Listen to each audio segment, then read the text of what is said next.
Maya Raveneau Bey is a senior at Oakland School for the Arts, a 2023 and 2024 Oakland Youth Poet Laureate finalist, 2023 YouthSpeaks Slam competition finalist, and member of the Chapter 510 Youth Advisory Board, and is a learning poet. She assumed she was suffering from seeing the world in an upside-down perspective. Poetry introduced itself to her as a repetitive inconvenience. School was structured to indoctrinate a language of practicality into her that confined her creativity. It made it difficult to fit into a unidirectional system, and she lost sight of the gift that was left in waiting. The reality was that she could see a poetic dimension to life, and this power with words bled into her early years and showed in birthday cards, to personal essays, to poems. As she continues to learn the parallels of who she is and what she chooses to speak, her craft refines, her writing layers, and her voice grows spirited. Maya, the mic is yours. And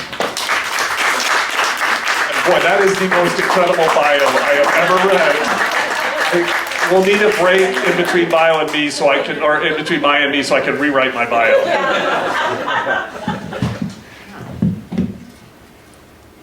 I have a couple short poems, and then the last two are slightly longer.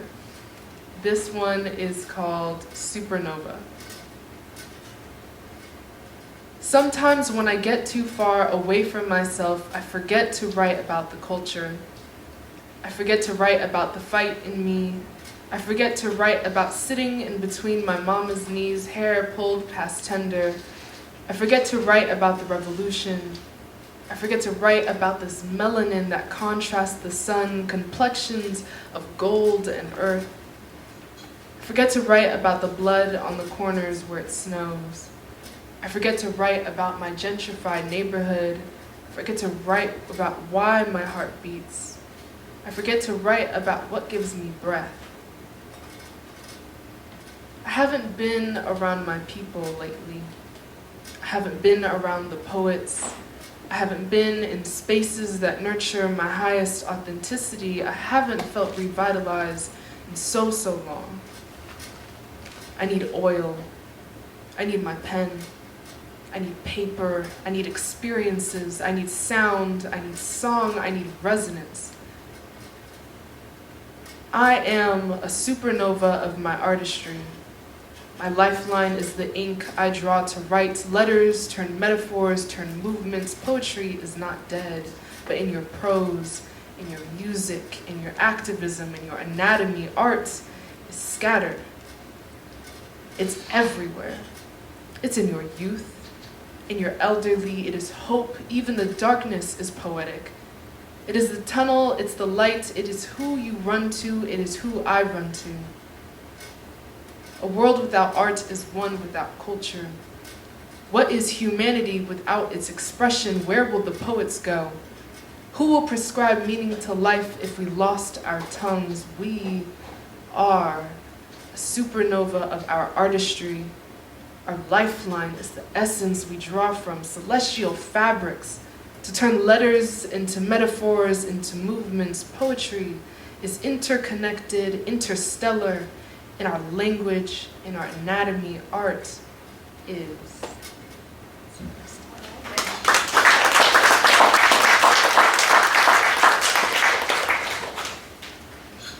Okay. Also, I'm a spoken word artist, so I am totally okay with snapping or, the sound. If you get some really good chocolate, just I'm totally okay with that. Next one is kind of my ode to the Bay Area. I felt I needed to write one since I'm going down to SoCal, which I promise I will stay Bay Area loyal forever. All right, this one's called There Are 6 Rules. There are 6 rules. Rule number 1, don't leave nothing in your car. And more importantly, don't leave nothing that looks like something in your car. Too often are there shattered glass-adorned markers for where to and not to park. Walking along the uneven sidewalks, mumbling foggy prayers under your breath that the car will still be there. Rule number 2, mind your business on Bart. This moment of passage between underground and underwater isn't magical but metal. Keep your safety cradled in your arms and hope the etching and tags that surround you mimic protective scriptures and sacred writings within this lawless passage. Rule number 3, kind of mind your business, period. Unstitch the automatic smile that raises the corners of your lips with a protective scowl. Eye contact is a weapon, don't stare. Rule number 4, don't swim in Lake Merritt.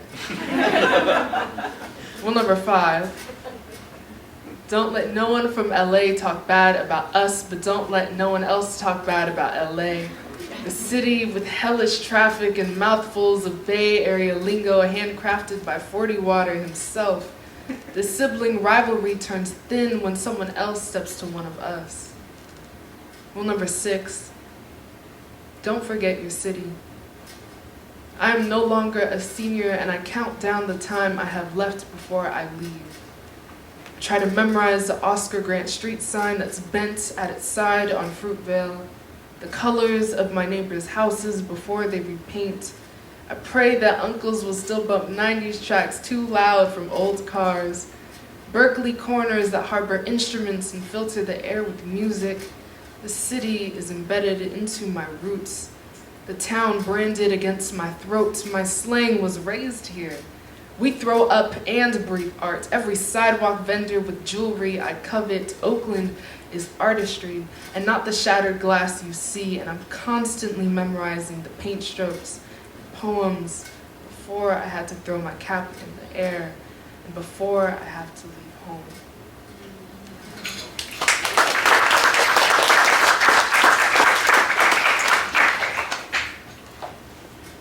I'm about to do a shameless plug.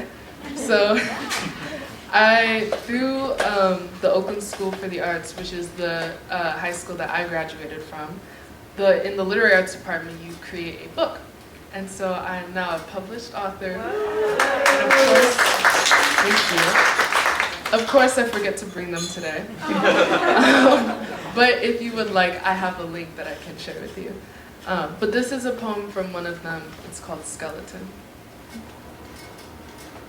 My skeleton is made from red clay and feathers from birds without nests, riddled with light from holes absent in closure, lacking the instructions of its chromatin, stories stuck in the generation before me. I reluctantly live in a world rimmed in hypotheticals where my face dictates my DNA, dutiful to society's deemings. I simplify my heritage, or technicality, or accuracy, or the way you tell me to digest myself. I feel like I've written thousands of poems on this. I'd like to hope there was a reason for it. Moonlight spilling on the pages, pouring my tragedies through the holes in my hands, taking off my skin to study again. Still, I'm nothing but skeleton and bullet-sized holes. A red bone, with no clue how she got here. My great-great-grandmother, the point of intersection, who knew what I prayed to know, who watches me waste falling stars on dead knowledge, wishing for more, to feel deserving of my heritage or not feel guilty of my red undertones, to feel closure all the way down to my bones. That's for the whatever number this is.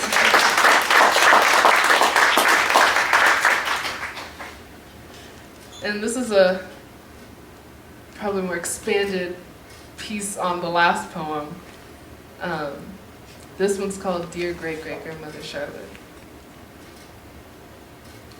Dear Great-Great-Grandmother Charlotte, I'm sorry I cannot put a face to your name. I'm sorry I do not remember you.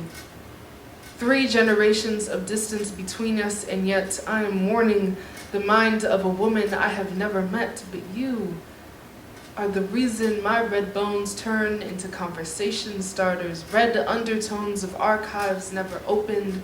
I do not know who you are, other than the one story of how you died, struck by lightning while doing a ritual dance. My God, you scream power. And I'm sorry, I'm your product. Flags descended from clarity, now bleeding together. Aggravation is what I scream, trying to pour out the desperation for answers stuck in my lungs, but with each exhale, a question follows. Knowing your story was never kept in my matriarch's mouth, my mother had only one moment to pass instead of your whole life, which weighs more than a line in this poem. I'm sorry, I do not remember you.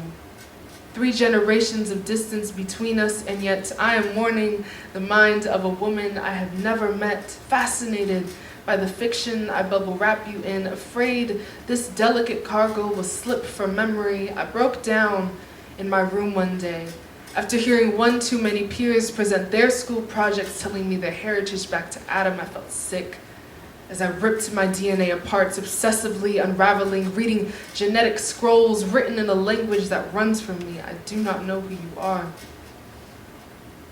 And still you are the reason my red bones convulse into conversation starters. These red undertones of archives still have not opened. The cashier woman bagging my bags complimented my skeleton, the only person to have noticed a second layer to my skin, a red bone.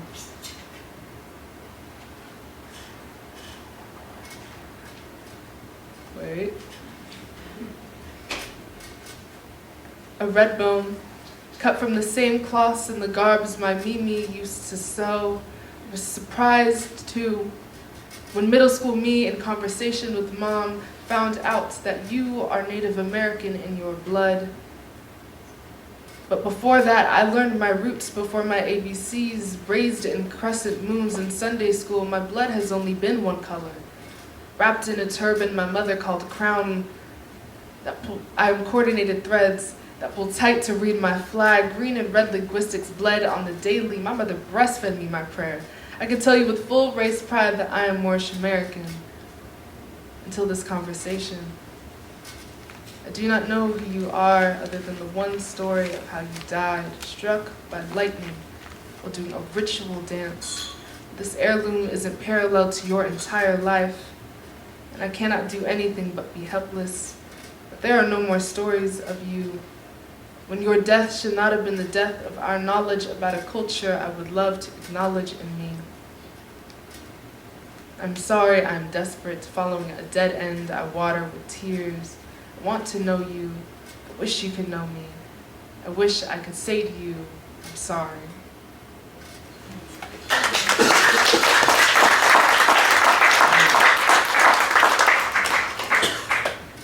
Definitely fumbling a bit because that was the unedited version of that. I was like, I don't recognize this.